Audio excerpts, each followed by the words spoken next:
விவசாய தோட்டத்தில் மர்மமான முறையில் இறந்து கிடந்த நபர்.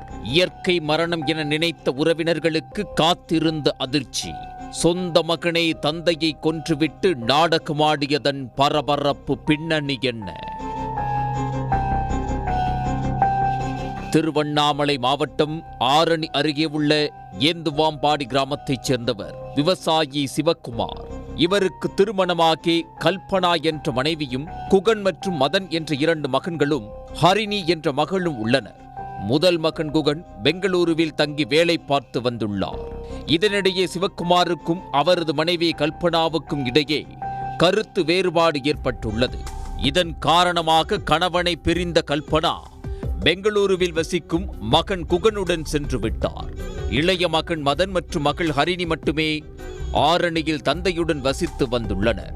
இதனிடையே கடந்த மார்ச் மாதம் சிவக்குமார் தனது விவசாய நிலத்தில் மர்மமான முறையில் இறந்து கிடந்துள்ளார். அவரது பின்பக்க தலையில் பலமான காயம் ஏற்பட்டிருந்தது. சிவக்குமாருக்கு நெஞ்சுவலி ஏற்பட்டு கீழே விழுந்து உயிரிழந்திருக்கலாம் என முதலில் கூறப்பட்டது. இதையடுத்து சம்பவ இடத்திற்கு சென்ற போலீசார் உடலை மீட்டு பிரேத பரிசோதனைக்காக மருத்துவமனைக்கு அனுப்பி வைத்தனர். கணவன் இறந்த செய்தி கேட்டு வந்த மனைவி கல்பனா, மகன்கள் மற்றும் மகள் கதறி அழுதனர். சிவக்குமார் மரணத்தை மர்ம மரணமாக வழக்கு பதிவு செய்த போலீசார் விசாரணை நடத்தி வந்தனர். இதனிடையே சிவக்குமாரின் பிரேத பரிசோதனை அறிக்கை போலீசாரிடம் ஒப்படைக்கப்பட்டது. அதில் சிவக்குமாரின் மரணம் இயற்கை மரணம் இல்லை என மருத்துவர்கள் குறிப்பிட்டதால் போலீசார் அதிர்ச்சியடைந்தனர். இதையடுத்து இந்த வழக்கு கொலை வழக்காக மாற்றப்பட்டு தனிப்படை அமைக்கப்பட்டது.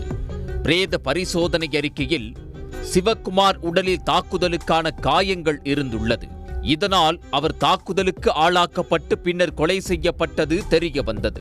இதையடுத்து போலீசார் தங்களது விசாரணையை தீவிரப்படுத்தினர்.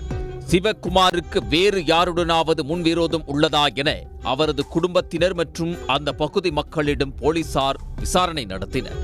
இதில் பெரிய முன்விரோதம் ஏதும் இல்லை என்பது தெரிய வந்தது. இதையடுத்து போலீசாரின் விசாரணை அவரது குடும்பத்தினர் மீதே திரும்பியது. இதையடுத்து ஒவ்வொருவரையும் தனித்தனியாக அழைத்து போலீசார் விசாரணை மேற்கொண்டனர். இதிலும் எந்த முன்னேற்றமும் ஏற்படாத நிலையில் குடும்ப உறுப்பினர்களை போலீசார் தனித்தனியே கண்காணித்தனர். இதில் சிவக்குமாரின் இளைய மகனான மதன் மீது போலீசாருக்கு சந்தேகம் ஏற்பட்டுள்ளது. அவரது செல்போன் அழைப்புகளை போலீசார் ஆராய்ந்துள்ளனர். இதில் சிவக்குமார் மரணமடைந்த சில மணி நேரத்திற்கு முன்பு மதனின் செல்போனில் பேசியதும், பின்னர் மரணமடைந்த நேரத்தில் செல்போன் டவர் அந்த பகுதியில் இருந்ததையும் போலீசார் கண்டுபிடித்தனர். இதனால் மதனை போலீசார் பிடித்து விசாரணை செய்தபோது அந்த திடுக்கிடும் தகவல் வெளியானது. சிவக்குமாரின் மகன் மதன் ஆரணியில் உள்ள கல்லூரி ஒன்றில் B.Com 2ஆம் ஆண்டு படித்து வந்துள்ளார்.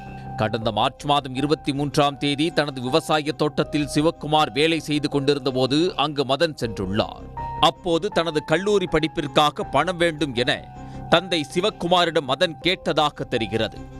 இதற்கு சிவக்குமார் பணம் தர மறுக்கவே இருவருக்கும் இடையே கடும் வாக்குவாதம் ஏற்பட்டுள்ளது. ஏற்கனவே தாய் தன்னுடன் இல்லாத விரக்தியில் இருந்த மதன் வாக்குவாதத்தில் தனது தந்தையான சிவக்குமாரை கடுமையாக தாக்கியதாக தெரிகிறது. அப்போது கோபத்தில் தந்தையை வேகமாக தள்ளிவிட்டதில் சிவக்குமார் கீழே விழுந்து தலையில் பலத்த காயமடைந்து சம்பவ இடத்திலேயே உயிரிழந்துள்ளார். இதனால் என்ன செய்வதென தெரியாமல் திகைத்த மதன் தனது தந்தை நெஞ்சுவலி ஏற்பட்டு வலி தாங்காமல் கீழே விழுந்து இறந்துவிட்டதாக நாடகமாடியதும் போலீசார் விசாரணையில் தெரிய வந்தது. இதையே தனது தாய், சகோதரர் மற்றும் சகோதரியிடம் கூறி அவர்களையும் நம்ப வைத்துள்ளார். மதனின் நாடகம் அம்பலமானதை அடுத்து அவரை கைது செய்த போலீசார் நீதிமன்றத்தில் ஆஜர்படுத்தி வேலூர் மத்திய சிறையில் அடைத்தனர். பணம் தராத தந்தையை அடித்து கொன்றுவிட்டு நாடகமாடிய மகன் 3 மாதங்களுக்கு பின் கைது செய்யப்பட்ட சம்பவம் ஆரணியில் பரபரப்பை ஏற்படுத்தியுள்ளது. உடனுக்குடன் செய்திகளை தெரிந்து கொள்ள சன் நியூஸ் பெல் ஐகானை கிளிக் பண்ணுங்க.